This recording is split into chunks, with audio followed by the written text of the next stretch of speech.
Welcome to News Beacon, your trusted source for breaking headlines, global insights, and sharp analysis from around the world. If you're new here, don't forget to hit that subscribe button and turn on notifications so you never miss an update. Picture the London skyline, once a symbol of global strength and prosperity, its iconic towers and historic landmarks now cast in a somber light. The city that once buzzed with optimism and ambition now feels weighed down by uncertainty, its energy subdued by the gravity of the moment. Across the nation, headlines scream of crisis. National debt soars, jobs lost, economy shrinks. The news cycle is relentless, each update more alarming than the last, painting a picture of a country teetering on the edge. This isn't dystopian fiction, it's the UK's reality in autumn 2025. The chill in the air is more than just the coming winter, it's the cold grip of economic anxiety settling over millions of lives. The nation's reputation as a financial safe haven is crumbling before our eyes. Once the world looked to Britain for stability, now the dreaded acronym IMF is back in the headlines, a stark reminder of past humiliations and present dangers. The International Monetary Fund is often called the world's financial emergency room. Its involvement signals that a country has lost control of its finances. For the UK, the return of the IMF is not just a technicality, it's a blow to national pride and a warning to the world. For ordinary people, the crisis is painfully real. Shuttered shops line the high streets, jobless graduates search for hope, and families gather around kitchen tables, anxiously discussing how to pay the next bill or keep up with rising mortgage payments. The sense of security that once defined British life is slipping away. The mood is anxious, almost haunted with a sense of déjà vu. Britain seems trapped in a recurring economic nightmare. Conversations on trains and in cafes are tinged with worry, as people recall the crises of the past and wonder if history is repeating itself. A toxic mix of soaring debt, a stagnant economy, and mounting job losses is fueling a vicious cycle. Each day, more factories close their gates, and the lines at job centers grow longer, as hope gives way to frustration and fear. As the government borrows more to keep the country afloat, investor confidence evaporates. Borrowing costs surge, the pound weakens, and the spiral deepens, threatening to pull the nation further into crisis. The question on everyone's mind is unavoidable. Is the UK about to repeat one of its most humiliating chapters, or can it find a way to break free from this cycle and reclaim its future? The UK's economic chart looks like a patient in cardiac arrest. The numbers are alarming, with every new data release painting a picture of a nation struggling to keep its economic heart beating. The sense of urgency is palpable, as if the country is hooked up to a monitor, every blip and dip watched anxiously by policymakers and the public alike. The budget deficit hit £60 billion in the year to July 2025, a staggering sum borrowed just to keep the country running. This isn't just a number on a spreadsheet. It's a sign of how much the government is relying on borrowed money to pay for essential services, from healthcare to education, and to keep the lights on in public institutions. Chancellor Rachel Reeves faces a fiscal black hole of £40, 50 billion, forcing a choice between painful cuts or toxic tax hikes.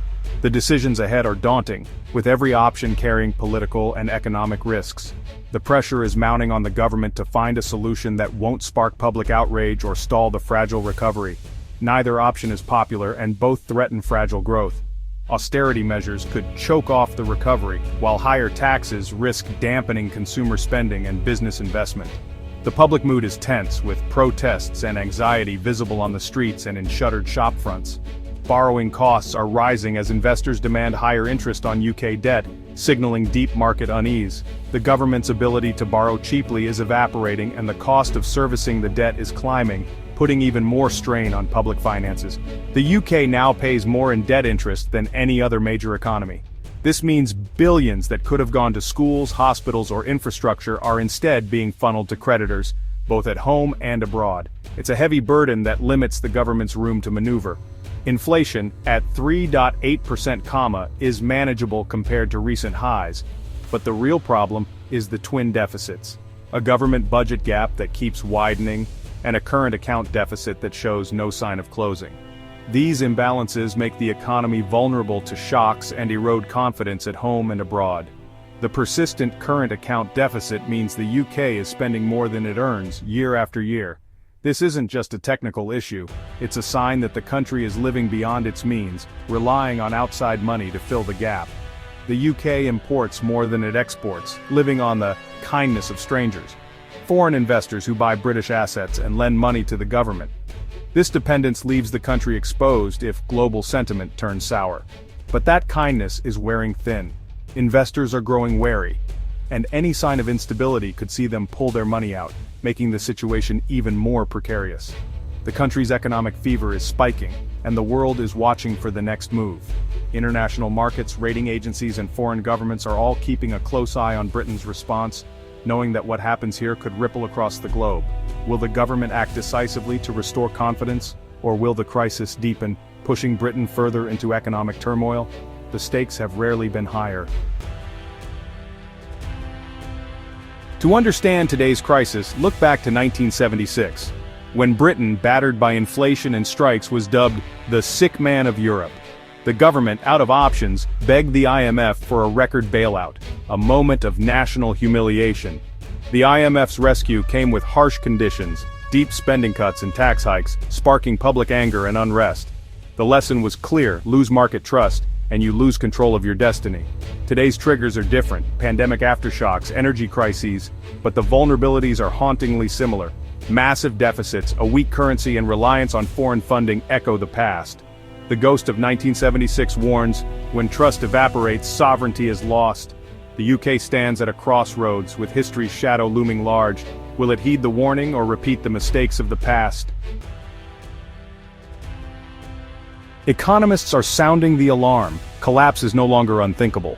The warning signs are everywhere, and the sense of unease is spreading beyond financial circles. What once seemed like distant theoretical risks are now being discussed openly in boardrooms, newsrooms, and even among ordinary citizens. The mood has shifted from cautious optimism to palpable anxiety, as experts warn that the UK's economic foundations are more fragile than many realize. Jajit Chadha warns the UK is dangerously exposed, relying on foreign investors to fill its financial gaps. This dependence leaves the country vulnerable to sudden shifts in global sentiment. If overseas investors lose confidence, the consequences could be swift and severe, triggering a cascade of financial instability that would be difficult to contain. Crises unfold slowly, then all at once. Market trust can vanish overnight.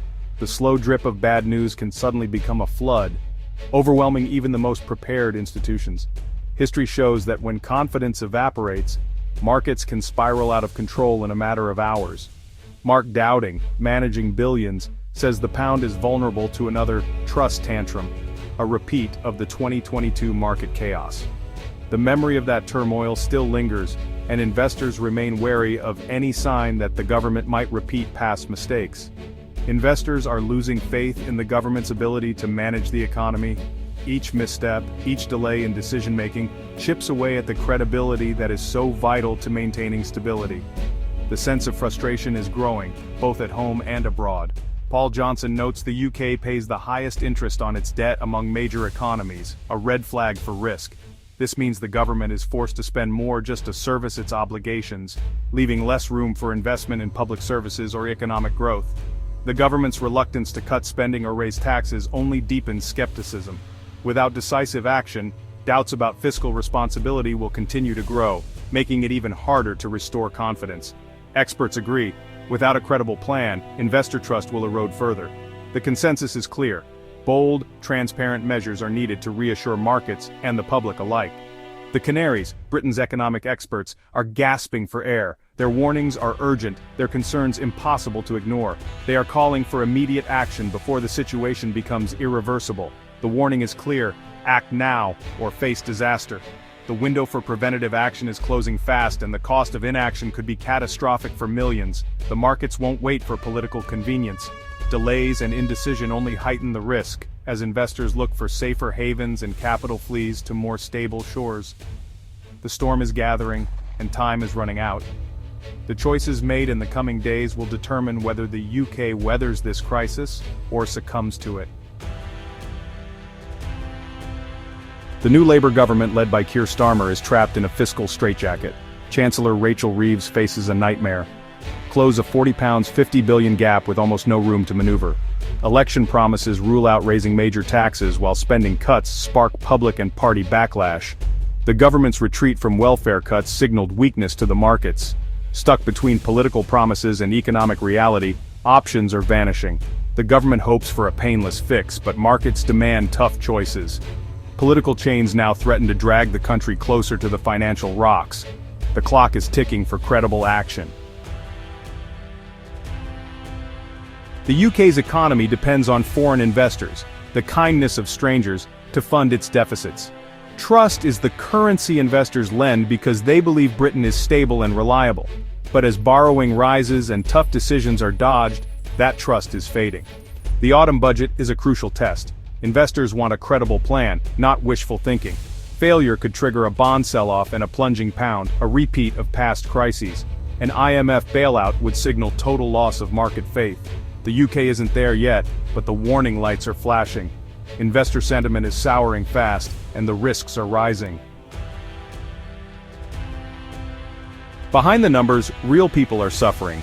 High streets are hollowing out as small businesses close, squeezed by falling demand and rising costs. Job insecurity is spreading. Firms freeze hiring or cut staff, fueling anxiety and pessimism. Young people and graduates face bleak prospects with opportunity slipping away.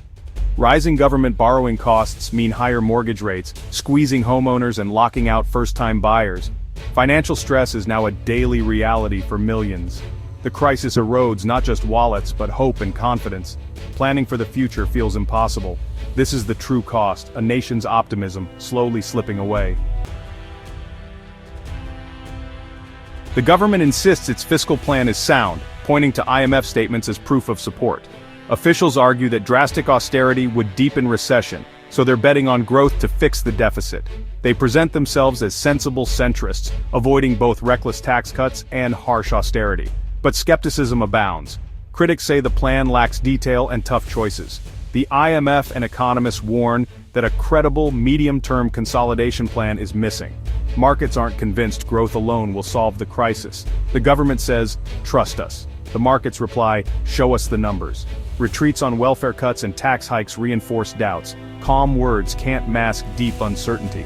Without market trust, even the best plan is worthless. The UK stands at a fork in the road.